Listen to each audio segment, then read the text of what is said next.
Bom dia, queridos, graça e paz do Senhor. Hoje é domingo, dia do Senhor, o primeiro domingo do mês de outubro, portanto, hoje é o dia 1º. E a nossa revista Palavra e Vida, da nossa Convenção Batista Fluminense, traz para nós mais uma série de lições especiais nas cartas de Paulo. Em especial, estamos estudando a primeira carta aos Coríntios, capítulo 1, do verso 1 ao verso 9. E o título da lição de hoje, Introdução e Saudação. Parece estranho, né? Mas aqui Paulo começa a trazer as suas palavras à igreja de Corinto. Então, Paulo iniciou suas viagens missionárias para pregar o Evangelho. E enquanto isso acontecia, ele organizava os convertidos em congregações locais. Paulo foi, então, um pregador e plantador de igrejas. Os dois papéis aparecem de forma intensa em suas viagens missionárias. Exatamente por isso, estas viagens não tiveram a mesma duração. Não havia um padrão estabelecido. Isso porque, eventualmente, ele precisava passar mais tempo numa cidade em vez de continuar a viagem. O capítulo 18 de Atos narra o momento em que Paulo sai de Atenas e chega a Corinto. Na sua segunda viagem missionária, ele passará então um bom tempo naquela enorme cidade do Peloponeso, com cerca de 250 mil habitantes. Desta parada, surgiu então a Igreja de Corinto, marcada por polêmicas, crises, disputas e embates. As cartas que iremos estudar nesta revista se dedicarão então a pastorear e ministrar as situações concretas desta igreja dos primórdios da fé. Então vejamos aqui o primeiro momento da nossa lição de hoje. 2 conceitos fundamentais. Os 2 conceitos mais fundamentais nestes primeiros versículos de 1 aos Coríntios são apóstolo e igreja. O primeiro termo, apóstolo, começou a ser usado pelos escritores gregos. Não era uma expressão técnica, e sim uma característica, um objetivo, um atributo de alguém que foi enviado. Para os judeus do período pós-exílico, apóstolos eram os rabinos comissionados que visitavam os judeus residentes fora da Palestina, na diáspora, para coletar dinheiro para o Templo de Jerusalém ou para supervisionar as comunidades. Nesse sentido, o jovem rabino Saulo, que saiu de Jerusalém, levando nas mãos uma carta autorizando-o a perseguir os cristãos em Damasco, era um apóstolo do sumo sacerdote, Atos 9, 1 e 2. No uso das primeiras igrejas e na maior parte do Novo Testamento, a palavra apóstolo distanciou-se do uso inicial helênico e se aproximou da maneira como os judeus a usavam. Recebendo carga ainda maior de novas ideias, Paulo por causa da origem do comissionamento, que normalmente era feito por Deus ou pelo próprio Cristo, isso significa que, ao ser enviado, o apóstolo recebia poder e autorização para representar Jesus, bem como a obrigação de prestar contas a ele. Os apóstolos eram testemunhas oculares, Atos 1, 21 e 22. Tinham poderes sobrenaturais ou miraculosos, Mateus 10, 1. E recebiam um serviço ou missão definida durante o tempo de suas vidas. Mateus 19, 28. O termo igreja é uma tradução do grego eclesia. Este substantivo é formado por uma preposição de dentro para fora, com um verbo chamar ou convocar. Etimologicamente, igreja significa alguém que é chamado para fora. A literatura mais antiga refere-se à eclesia como uma convocação de pessoas para a guerra. No florescer da civilização grega, a partir do século V a.C., eclesia passou a representar a convocação de cidadãos efetivos de uma cidade, polis, para reuniões populares. Dessa forma, seu significado tornou-se dinâmico, ligado ao ajuntamento de pessoas e não para um determinado local ou edifício, ou mesmo para rituais religiosos. Igreja é o conjunto das pessoas e não o local ou o prédio em que se reúnem. A igreja de Corinto era o conjunto de crentes regenerados em Cristo que se reunia na cidade de Corinto. Então, você lembrando aqui, o pastor Marcelo, pregando ontem, ele falou sobre igreja e ele deixou claro, a igreja não é uma pessoa. Às vezes as pessoas dizem, não, eu sou igreja. Não, você não é igreja, você é membro da igreja. Você é um dos participantes da igreja. A igreja somos todos nós que fazemos parte daquele conjunto de crentes. Aqui diz, voltando um pouquinho aqui, a igreja de Corinto era o conjunto de crentes regenerados em Cristo que se reunia na cidade de Corinto. O espaço onde eles se reuniam não faz muita diferença neste caso, pois o mais importante no conceito é a ideia de corpo e unidade de missão. O segundo momento da nossa lição, o autor e o destinatário de 1 Coríntios. Quem era o autor e para quem a carta era escrita.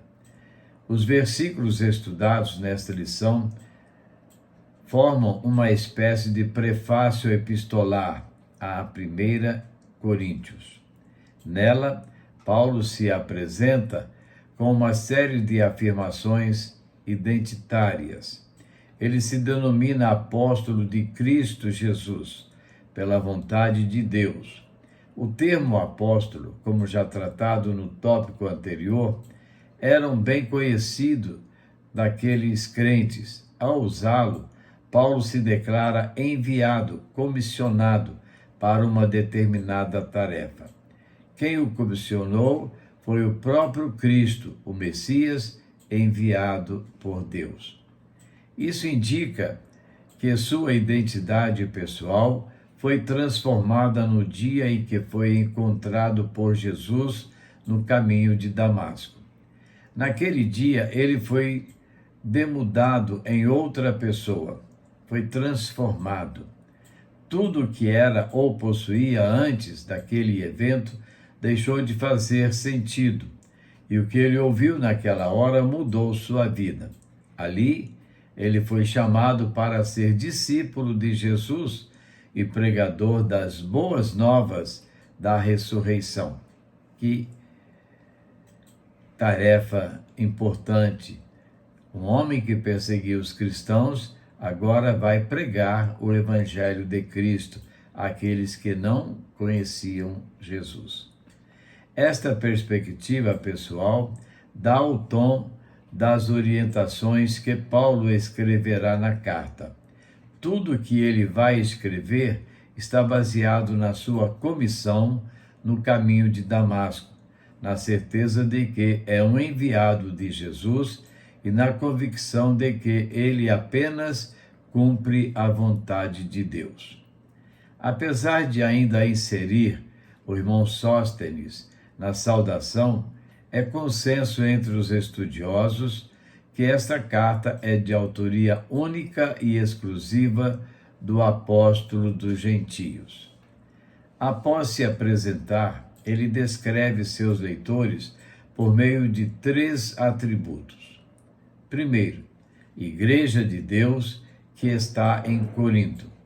Segundo, santificados em Cristo Jesus. E terceiro, chamados para ser santos.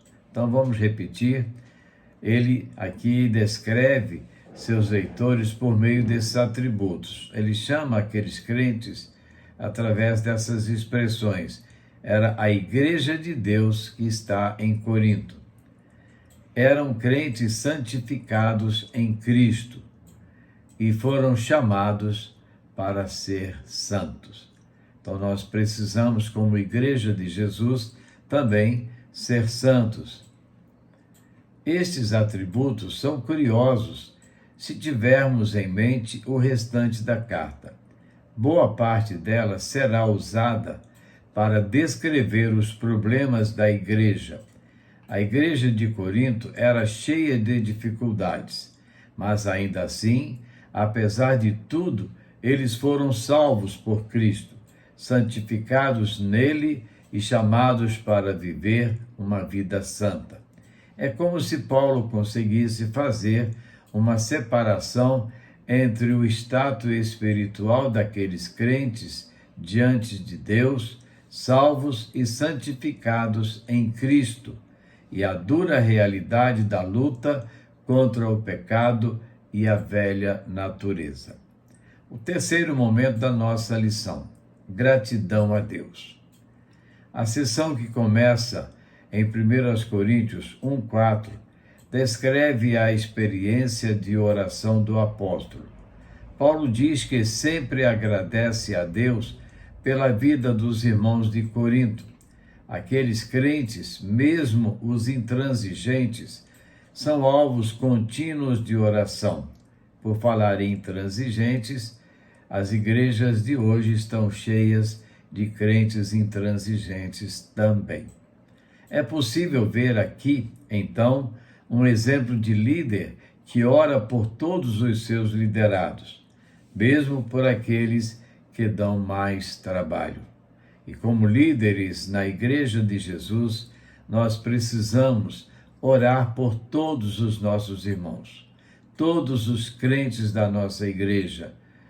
Não fazer diferença, mas intercedermos e agradecermos pela vida de cada um deles. No momento de explicar as razões que o levam a continuamente orar por suas vidas, Paulo nos apresenta o verdadeiro status espiritual daqueles irmãos de Corinto. Eles são ricamente abençoados pela graça de Cristo por meio da palavra e do conhecimento. Eles conhecem a Cristo, que foi pregado naquela igreja de forma plena. Paulo não apresentou pela metade o Salvador, de forma que não dá para dizer que falta algo do conhecimento de Cristo entre eles. Eles são testemunhas do que Deus pode fazer na vida de uma pessoa. A mensagem não foi apenas pregada na cidade, mas confirmada por sinais do poder do Evangelho. Eles são cheios de dons espirituais. Apesar das crises de relacionamento entre Paulo e a igreja, nela havia realmente manifestações dos dons e talentos que o Espírito Santo outorga aos crentes. Eles aguardam, a volta de Jesus, olhando para o dia em que as dificuldades do mundo terminarão e o Senhor apontar nos ares. Eles foram justificados por Deus, que os mantém salvos, ao ponto de serem guardados, irrepreensíveis no dia do nosso Senhor. Aqueles a quem Jesus salvou Certamente continuarão em sua fé e viverão com Deus para sempre. Não é o caso que não possam errar ou cair, mas em última análise, eles perseverarão em sua fé devido à capacitação divina. Deus é fiel, o que significa que todas as suas promessas serão cumpridas. É somente baseado em sua fidelidade que é possível afirmar o dom da vida eterna para os salvos. Conclusão. Paulo conclui esta sessão de Corinto com uma oração de ação de graças. 1 Coríntios 1, de 4 a 9. Nesta oração, ele reforça o status espiritual dos crentes, ricos em Cristo, abundantes no Espírito, e apresenta o seu alvo para aquela igreja. Irrepreensíveis no dia da volta de Jesus. Uma vida de comunhão através de Jesus. Estes alvos fornecem as metas da caminhada para aquela igreja. Certamente eles não eram irrepreensíveis e nem possuíam comunhão, mas o alvo estava estipulado. O papel da igreja era olhar diariamente para esses alvos, avaliar-se continuamente para verificar o estágio em que se encontrava e continuar a caminhada. Vamos repetir este momento aqui. Certamente, eles não eram irrepreensíveis e nem possuíam comunhão, mas o alvo estava estipulado. O papel da igreja era olhar diariamente para esses alvos, avaliar-se continuamente para verificar o estágio em que se encontrava e continuar a caminhada. Assim, hoje também nós precisamos estar avaliando a nossa vida e olhando bem na nossa caminhada com Cristo, para que nós possamos corrigir os erros que praticarmos a cada dia e, assim, permanecermos firmes no propósito de Deus. Que esses alvos possam ser igualmente os nossos, para que sirvam de impulso e estímulo durante a vida cristã. Para pensar e agir.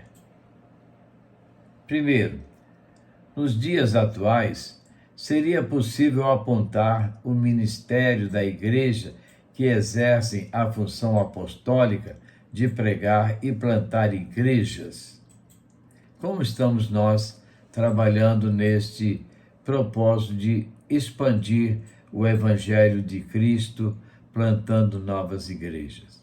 Segundo, como relacionar o status espiritual dos crentes como simultaneamente santos e pecadores? Ontem, na pregação, nós pudemos ouvir do pastor Marcelo, quando ele disse: ninguém há que possa dizer, eu não tenho pecado, eu não sou pecador. Todos nós pecamos, mas todos nós precisamos buscar a santificação, viver uma vida santa, e assim, corrigindo o nosso viver e sendo perdoado por Deus dos nossos pecados, vivendo um propósito de não estarmos pecando mais. E terceiro, como aplicar o exemplo paulino de oração por todos os crentes, independente do grau de relacionamento. Como nós falamos antes, precisamos então estar intercedendo por todos os crentes.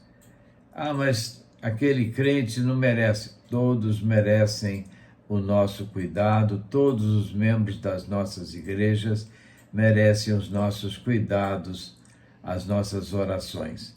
Que sejamos crentes intercessores em cada momento. Amém? Vamos orar?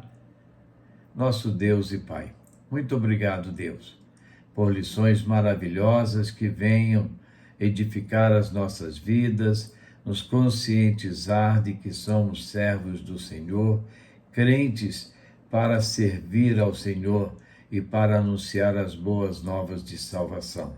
Que possamos, Deus, espalhar o Evangelho de Cristo àqueles que não conhecem e, edificando vidas, formarmos novas igrejas para o Senhor. Muito obrigado, Deus. Nós somos a Igreja de Cristo. Queremos agradecer pelas bênçãos do Senhor sobre nós e queremos continuar clamando pelas nossas famílias, pelos nossos filhos, pelos nossos netos, pela nossa bisneta, por todos os nossos familiares em toda a sua extensão. Muito obrigado, Deus, porque o Senhor nos tem abençoado ricamente. Continua, Pai, junto de nós nas nossas caminhadas, nos sustentando e nos fortalecendo a cada dia, para que possamos cada vez mais servir ao Senhor com toda a alegria do nosso coração. Oramos, agradecidos e clamando no nome de Jesus. Amém. Vamos mais uma melodia para edificação nossa?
Saudação, assunto dessa lição de hoje, né?